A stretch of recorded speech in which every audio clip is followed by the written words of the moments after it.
parole est donc maintenant à Madame Pascale Bénès, qui est responsable recherche et partenariat de l'Université régionale des patients. Merci Madame d'être venue avec nous. Et vous avez vos quelques diapositives à commenter. Merci. Tout à fait. Donc moi je vais reprendre l'action des patients et cette notion de patients partenaires dans la démocratie sanitaire. Donc comme vous savez tous que la loi Kouchner relative aux droits des malades et à la qualité des systèmes de soins a initié cette démocratie sanitaire et a permis aux patients de devenir acteurs de leur maladie. Je précise, je parle principalement que des patients atteints de maladies chroniques qui correspondent à peu près à 20 millions de personnes actuellement en France. Vous voyez, donc c'est vraiment très important. Donc avec des droits collectifs, création d'associations de patients agréés, représentants des usagers et participation à l'évolution du système de santé. La prochaine, s'il vous plaît. Donc, comme je vous l'ai dit, cette loi a initié la participation active du patient dans les instances politiques, sanitaires et sociales.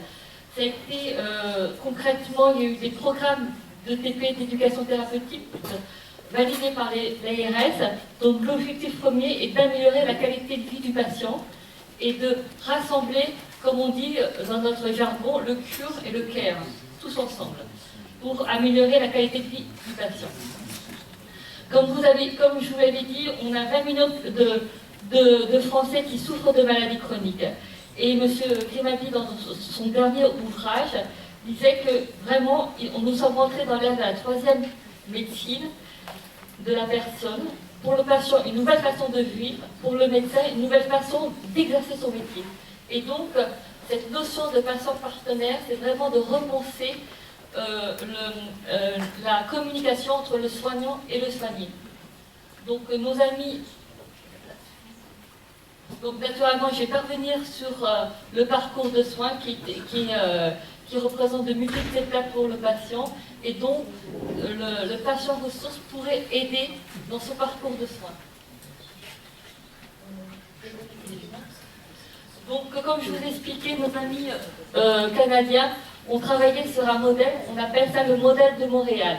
Ils partaient d'une approche paternaliste, c'est-à-dire que le soignant était debout, le soigné assis, et il fallait écouter le médecin qui avait toute vérité. Ensuite, il y a eu une approche centrée sur le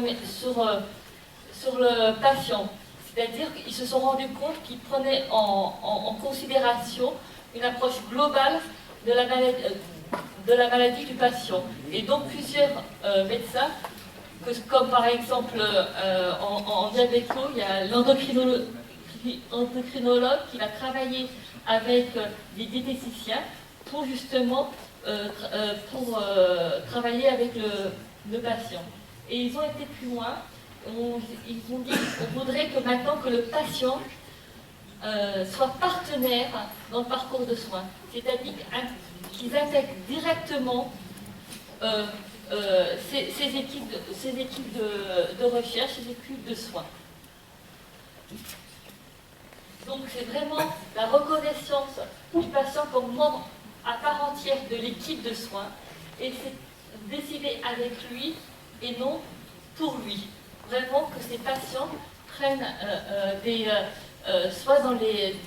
ont des pouvoirs décisionnels tous ensemble. Tout ça pour vraiment vous expliquer que c'est une nouvelle approche de co-construction entre le soignant et le soigné. Et pour cela, il faut absolument travailler sur une nouvelle communication et pour qu'on puisse travailler tous ensemble en partenariat. Donc, c'est pour cela, effectivement, pour cela, on a créé l'Université des patients. En 2009, il y a Catherine Touraturgis à Paris a créé l'Université des patients pour proposer une offre d'éducation thérapeutique pour les patients. Puis en 2011, il y a eu la seconde Université des patients à Marseille. par le professeur Vernon. Et en 2014, à Grenoble, une nouvelle université des patients a été créée par des patients, pour des patients. Et nous avons travaillé avec le CHU et l'université. Puis récemment, donc le 3 avril 2018, nous avons créé l'université des patients Auvergne-Rhône-Alpes pour continuer à développer cette notion de patient ressources et de patient partenaire. Donc concrètement, qu'est-ce qu'on fait? Donc ces missions de l'université des patients, c'est vraiment de proposer des programmes de formation et de développement professionnel continu pour les patients porteurs de maladies chroniques. Afin d'une part de se réinsérer dans la société et de s'orienter professionnellement, de se spécialiser dans les domaines de santé publique et surtout de valoriser leur savoir expérientiel. Et se dire que ce savoir expérientiel, il peut être aussi important que le savoir scientifique du médecin et vraiment travailler en co-construction avec le médecin. Pour cela, il faut éduquer ces patients. Et c'est pour ça que nous proposons une formation de patients ressources pour exercer ces fonctions. C'est d'abord, d'une part, on leur apprend d'intégrer les notions de démocratie sanitaire qui est vraiment très importante, d'appréhender les droits et les obligations des patients, de développer la compréhension de l'éducation thérapeutique. Nous ne ferons pas des programmes d'éducation thérapeutique, juste leur montrer qu'est-ce qu'est la méthodologie de l'éducation thérapeutique avec ses 4 étapes et quelques techniques d'animation pour qu'ensuite ils puissent intégrer une équipe d'éducation thérapeutique en tant que patient ressource. Vraiment, on insiste vraiment sur cette notion de patient ressource. Donc comprendre le parcours du patient, ses difficultés et ses divers problèmes d'insertion. Et donc c'est vraiment un relais de communication avec d'autres patients. Parce que ces patients qui ont... Oui. Ces patients, donc on inclut ces patients avec un projet. Ils n'arrivent pas comme ça, je ne sais pas quoi faire. Ils ont un réel projet dans la tête pour pouvoir aider et donner leur savoir expérientiel à d'autres patients. On travaille également, donc comme je dis, à partir des savoirs expérientiels des patients, vraiment leur vécu, et avec 2 outils préférentiels, vraiment la communication non violente, parce qu'il faut qu'ils apprennent à expliquer leur maladie et à communiquer et informer d'autres patients, donc beaucoup de communication, on appelle ça dans notre jargon de communication non violente, et également un peu d'éducation thérapeutique. Donc ça, je ne vous la ferai pas lire entièrement parce que c'est trop complexe. C'est juste pour vous donner un exemple de notre réflexion sur le positionnement du patient ressource.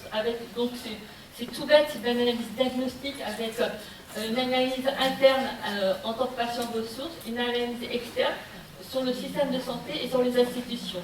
Pour bien comprendre leurs forces, également leurs faiblesses, moi je préfère parler de vulnérabilité, c'est beaucoup plus juste comme terme, et également l'opportunité, c'est-à-dire qu'actuellement on est dans cette démocratie sanitaire et effectivement il faut agir parce que c'est actuellement qu'on doit agir grâce à...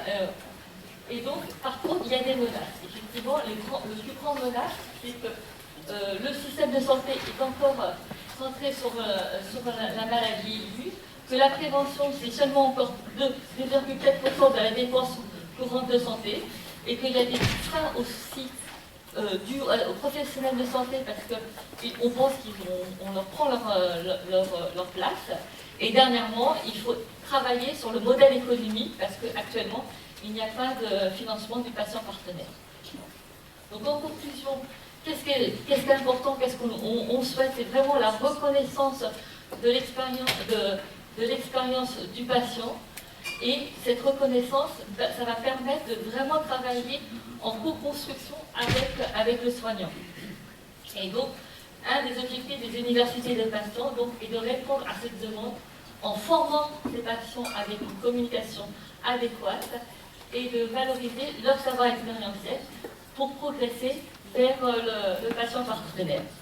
Donc nos perspectives, c'est dispenser cette formation de patients ressources dans d'autres filières de notre université des patients, parce qu'on a la filière de maladies chroniques, dites somatiques, diabète, insuffisance rénale, insuffisance, de pneumologie. On a également aussi une filière neurogénérative. On travaille actuellement avec France Parkinson, France Alzheimer. Et également, on a une filière santé mentale. Donc ces trois filières-là, ils ont des spécificités différentes. C'est pour ça qu'à chaque fois, on adopte une formation vraiment spécifique pour ces trois filières-là. Et on souhaite aussi, comme je suis chercheuse aussi, je peux répondre à des appels à projets.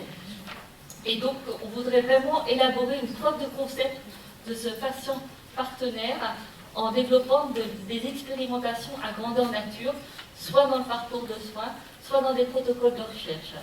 Et dernièrement, on voudrait vraiment intégrer ces patients ressources dans les associations de malades. Je voulais juste remercier mes collègues, Renaud Zimo et Bernard Denis, et merci pour votre attention.